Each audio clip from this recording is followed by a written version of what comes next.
Oligui Nguema, le président du Gabon, a frappé fort et en public. C'est très beau et les pays africains doivent s'en inspirer. Il a donné des leçons aux dirigeants de la SEEG et demandé de corriger toutes les corruptions qui règnent dans cette entreprise. La SEEG, c'est la Société d'énergie et d'eau du Gabon. Malgré l'approvisionnement en eau et en électricité qu'elle est censée assurer du moins, de nombreux habitants se plaignent de coupures fréquentes et exagérées même à la limite. Dites-vous, comme mauvais travail qu'ils font, se rajoutent des corruptions, des détournements, des arnaques de toutes sortes, dont le président lui-même a été victime. C'est pas comme si ça ne concernait que les autres. Résultat, ce sont les autres qui payent, généralement les plus pauvres. Donc, face à toutes ces difficultés, la population a mis une pression de malade et le président Nguema a réagi. Il a organisé une réunion d'urgence avec les dirigeants de la SEEG, du moins les dirigeants à ce moment-là, et il a mis l'entreprise sous tutelle provisoire, le temps de restructurer tout le désordre qui a été organisé pendant des années. Je vous laisse avec son allocution apprécier la rigueur et la fermeté. Vous allez comprendre pourquoi je dis qu'il faut faire ça dans tous les pays africains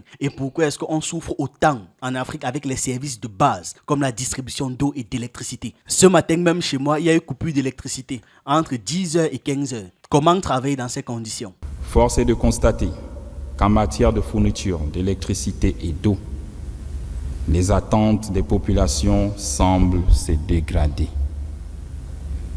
de jour en jour.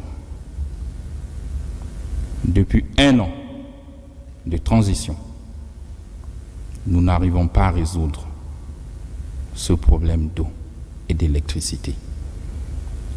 Et c'est devenu même une moquerie chez les plus jeunes qui font des TikTok, des vidéos à votre égard.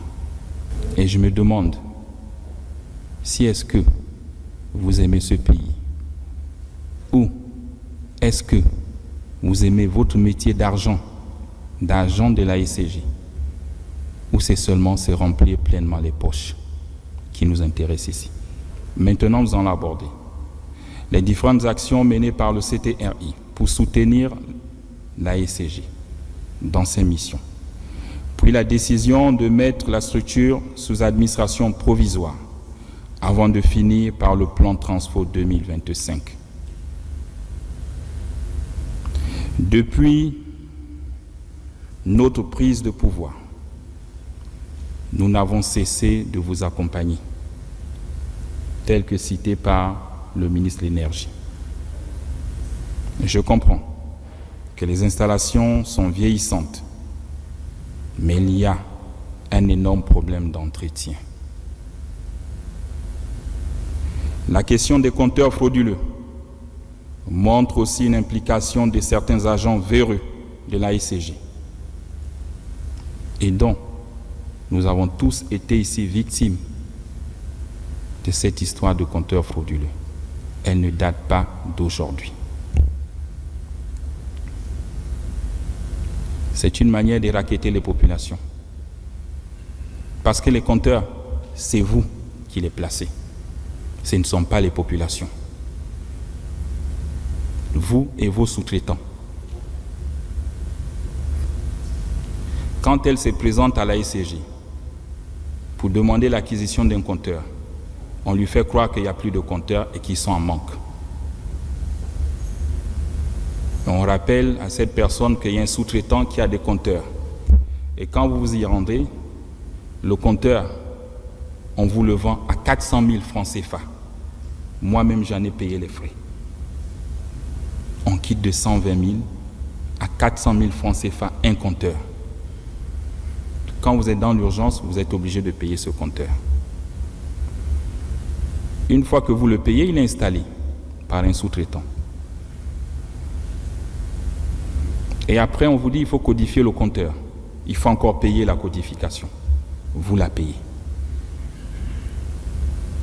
Généralement, c'est dans les 150 000 qu'on fait payer. Une fois la codification faite, vous chargez vos tickets EDAN. Et vous avez le reçu de vos tickets. 2 ans plus tard, 3 ans, vous avez la SCG qui repasse sur les lieux en disant votre compteur est frauduleux. Le Gabonais lambda qui ne travaille pas à la SCG, qui a payé ce compteur avec un sous-traitant. Et on vous dit il est frauduleux. Et on vous colle des amendes de 1 500 000 à 2 millions. Je sais parce que j'en ai payé. Et ce qu'on vous demande toujours, payez et on va vous expliquer. Comment vous expliquer qu'un compteur frauduleux, où le client paye des tickets EDAN et qu'il les charge, et on vient vous dire le compteur n'est pas reconnu à la ECG. C'est vous qui êtes à l'origine. Et comme on se connaît tous, quand on s'aventure pour demander aux frères, aux sœurs qui travaillent à la ECG, on vous fait comprendre que non, parce qu'ils ont changé un nouveau système. Et comme il faut rattraper les recettes, et ça arrive toujours en fin d'année, la ECG est déficitaire, il faut rattraper les recettes pour payer les fournisseurs. On vous fait comprendre que tous les compteurs ne sont pas reconnus à la ECG. Et donc chaque client revient payer l'amende de 1 million, 1 500 000. N'est-ce pas du vol? Il en est de même pour les compteurs d'eau. Vous aviez des compteurs d'eau que vous installez. Et après, on vous dit le compteur a été volé. Vous déclarez le vol de ce compteur. Donc une perte que la ECG ne vous rembourse pas. 3 mois plus tard, on vous renvoie les factures de ce compteur à votre nom. Et quand vous refusez de payer, vous avez ce système. Si vous ne payez pas, on coupe tous vos compteurs. Donc il faut d'abord payer. Et là, le client paye. Et quand il finit de payer, il vous dit, mais je veux savoir quel est ce compteur qui est utilisé à mon nom. Vous êtes incapable de retrouver ce compteur. J'en ai payé les frais. Et même à Port-Gentil. On me dit ton compteur se retrouve à Matanda. Je n'ai jamais construit à Matanda. Mais vous faites payer les factures. Et on les paye. Donc ce vol est organisé par vous-même sur les populations. Les clients n'ont pas d'eau dans leur ménage. Quand on ouvre le robinet, c'est juste de l'air qui sort. Mais pourquoi vous faites payer les clients des compteurs où il n'y a pas d'eau? Ça nous fait mal à tous de voir nos mamans au quartier payer 5 000, 10 000 sur un compteur où il n'y a pas d'eau. Non, on paye l'entretien. Quel entretien? C'est un système mafieux. Il faut qu'on se dise la vérité. Pour augmenter vos recettes, on vole les populations. Ça ne nous enchante pas. Il faut changer ces comportements. Et si vous ne changez pas, on prendra une décision. Un compteur, c'est un peu comme chez nous avec nos Motorola. Mettez le même système que les militaires. Quand j'allume mon Motorola, ça signale à l'état-major. Ça indique la position. Donc vous ne pouvez pas installer les compteurs dans la ville et vous dites que vous ne savez pas là où ils sont. C'est encouragé par vous-même. Malgré les recettes réalisées, la ECG ne parvient même pas à régler ses fournisseurs. C'est honteux. Quand on habite la maison de quelqu'un qui vous fournit les services, il faut les payer. Vous ne pouvez pas faire 2 mois, 3 mois, vous louez la maison de quelqu'un, vous ne payez pas. C'est la même chose avec la société de patrimoine, il faut payer. La même chose avec Agrico, il faut payer. La même chose avec le CNE, il faut payer. Ils vous fournissent des prestations. Vous collectez de l'argent sur leurs prestations et vous n'arrivez pas à les payer. Ça veut dire qu'il y a un problème. Ou vous vous mettez l'argent dans les poches. Vous prenez l'argent des collectes sur les ordures, qui parfois ne sont pas reversées. Expliquez-nous.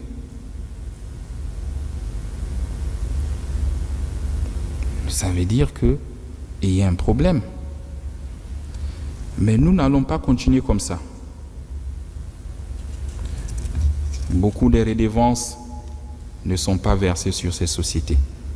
Agrico, Société du patrimoine, CNE. Mais quand vous ne payez pas vos prestations, qu'est-ce qu'ils font? Ils menacent de couper. Et là, on crie pour chercher les solutions. On réclame le 13e mois. Quand on fait des entrées, qu'on a des recettes. Comment demander à une société qui ne fait pas d'entrée qu'on puisse lui payer le 13e mois? Et demander à vos responsables d'aller prêter de l'argent à BGFI pour venir vous payer le 13e mois. C'est encore créer la dette.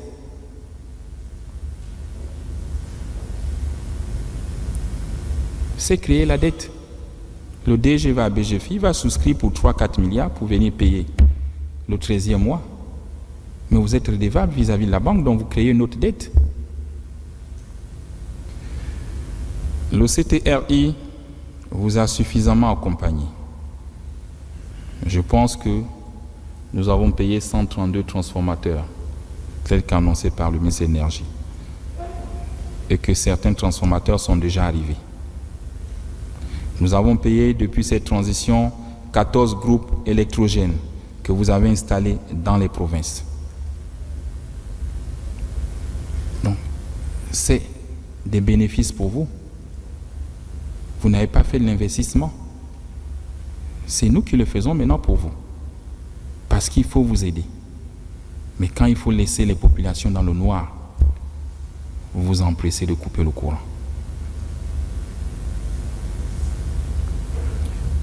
Nous avons encore livré 10 groupes électrogènes récemment et qui sont dans vos magasins. Je suis sidéré d'entendre sur 2500 agents de la SCG, vous n'arrivez pas à mettre ces groupes en marche depuis 2 mois qu'ils sont arrivés. Ou vous n'êtes pas des techniciens. Ou vous ne connaissez pas votre métier. Et si on ne le connaît pas, il faut démissionner.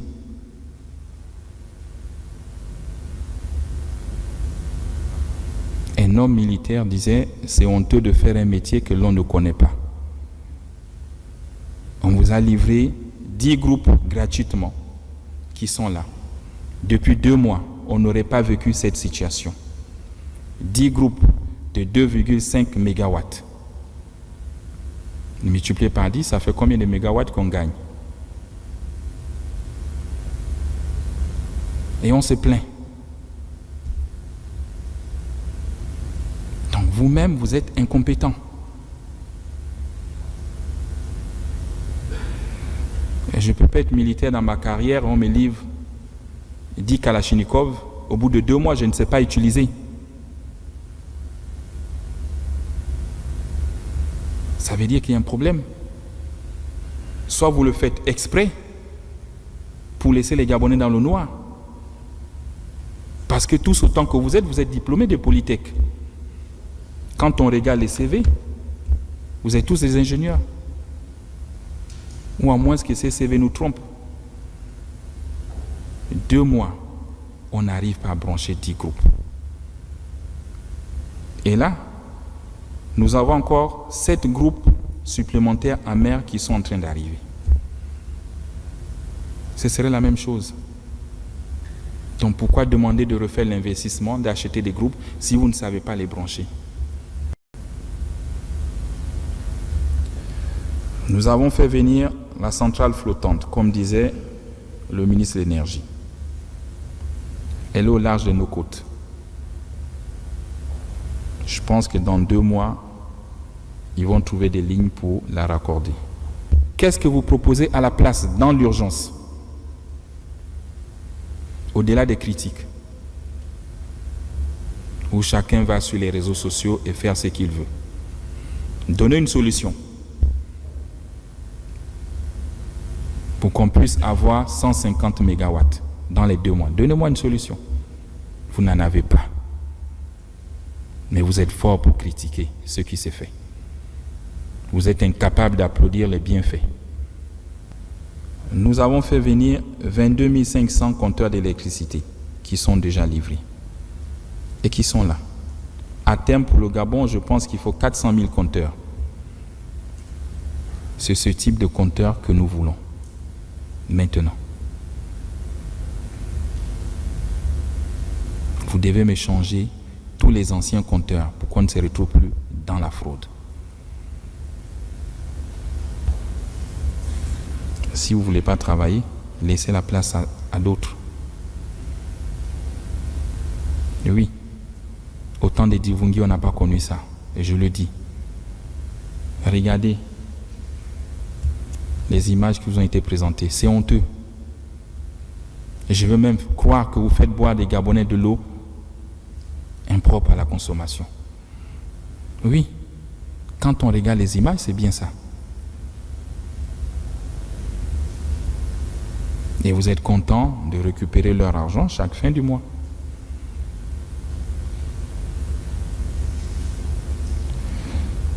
La mise sous administration provisoire nous amène à ce qui suit. La revue des salaires et des avantages à la baisse. Celui qui n'est pas content, il dépose sa démission.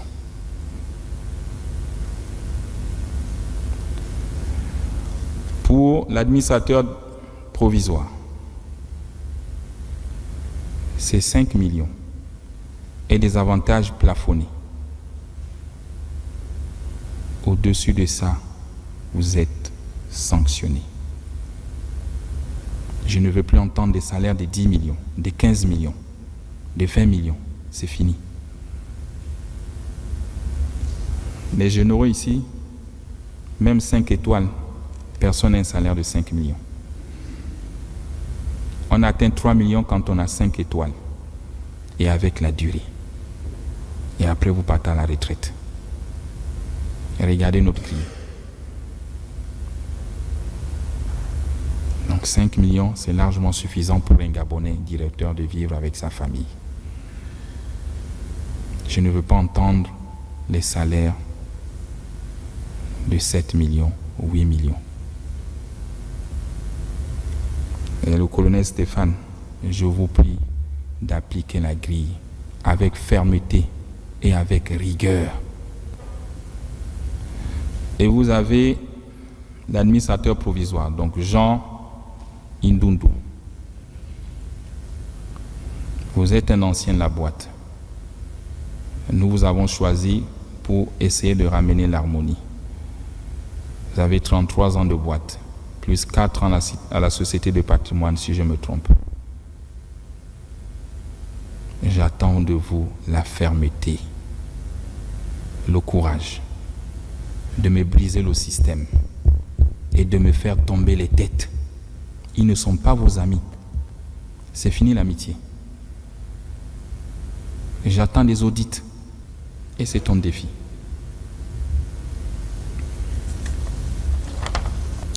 Retrouver une trésorerie comptable positive d'ici 2025. J'ai dit, je t'accorde 6 mois. À la CNSS, il s'en sort. Donc, toi aussi, tu devrais t'en sortir dans les 6 mois. L'adoption du plan Transfo 2025. Il est détaillé avec un tableau de bord que je vais te remettre à la fin. Sur ce tableau, tu as plusieurs axes. La stabilisation de la fourniture d'électricité et eau sur toute l'étendue du territoire avant 2025. Transformation du bilan comptable de moins 30 milliards par an, actuellement à plus 10 milliards par an et lutter contre les fraudes. L'amélioration de l'expérience utilisateur et service client sur toute l'étendue du territoire. La baisse du prix de l'énergie, comme le veulent les Gabonais. Tu dois trouver des mécanismes. La dissolution de tous les contrats des sous-traitants. Je ne veux plus entendre parler des sous-traitants. Je t'ai dit, c'est le retour aux fondamentaux. Comme au début, c'est la SCG qui fait tout. Je ne veux plus entendre parler des sous-traitants. À l'exception des fournisseurs du carburant, des gaz, des services d'entretien. C'est les seuls que tu dois avoir comme sous-traitants. Ceux qui vont payer les compteurs en Chine pour dire qu'ils ont ouvert des maisons pour venir placer, c'est fini. On te mettra les moyens où tu iras payer les compteurs et tu les installes et tu les vends. Vous étiez à plus de 2000. On a réduit à 300. Et là, on réduit à 0. Donc tu mets les sorts. Il faut être courageux. Et tous les agents de la SCG, conformément à votre droit, qui ont créé des sociétés parallèles, ils sont renvoyés. Tu me les enlèves. C'est contre la loi. On ne peut pas concurrencer sa propre maison. Il y en a qui se cachent derrière les sociétés écrans. Tu vois que tu as des missions et tu as des solutions pour réduire la masse salariale. Pour vous accompagner et pour sauver la maison, ça fait 3 jours que j'échange avec les banquiers. Ils me proposent un plan d'appui budgétaire pour la SCG. Une enveloppe de 150 millions d'euros, soit 100 milliards de francs CFA, sera disponible dans 1 mois et demi. Que l'on se mette tous au travail pour que ces mesures marchent. L'essor vers la félicité que les Gabonais attendent passe par la mise à disposition d'une plus grande capacité énergétique. On ne peut se prétendre un pays développé si on n'a pas d'énergie, si on n'arrive pas à fournir de l'eau dans les ménages. Et ça fait honte. Je vous dis, regardez ce que nous sommes tous en train de réussir pour les Gabonais. Comment ils sont contents. Comment ils applaudissent dans les quartiers. Et la tâche d'huile, c'est la SCG. Le CTR, il veut apporter de l'eau dans le robinet de tous les Gabonais. Cet objectif doit être perçu par tous comme un intérêt supérieur de la nation. Il se situe au-dessus des calculs syndicaux et des égos inutiles qui n'ont jamais rien apporté à ce pays depuis plus de 64 ans. Vous faites la guerre. Pourquoi? Faites comme chez nous les militaires. Il y a un chef, on le respecte et on suit ce qu'il décide. On lui donne un temps et il réalise ce qu'il peut réaliser.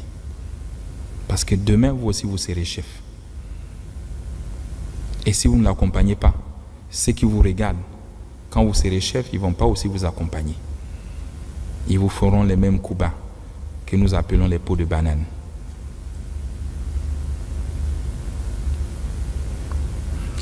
Maintenant, je vous invite à aller au travail, plus loin, avec abnégation et sérieux. Les Gabonais veulent voir des résultats. Ces résultats, on doit les apporter en l'espace de 6 mois.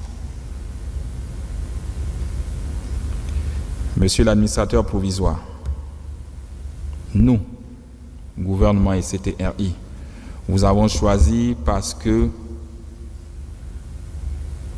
vous êtes un ancien président du conseil d'administration. 33 ans de boîte, plus 4 ans à la Société du patrimoine. Nous pensions que vous aviez l'étoffe et la légitimité de vos collègues. Et je vous l'ai dit, j'attends de vous le courage. Briser non seulement le système, mais de faire tomber toutes les têtes. Il faut des exemples. En coopérant avec les services spécialisés qui seront chargés de faire des audits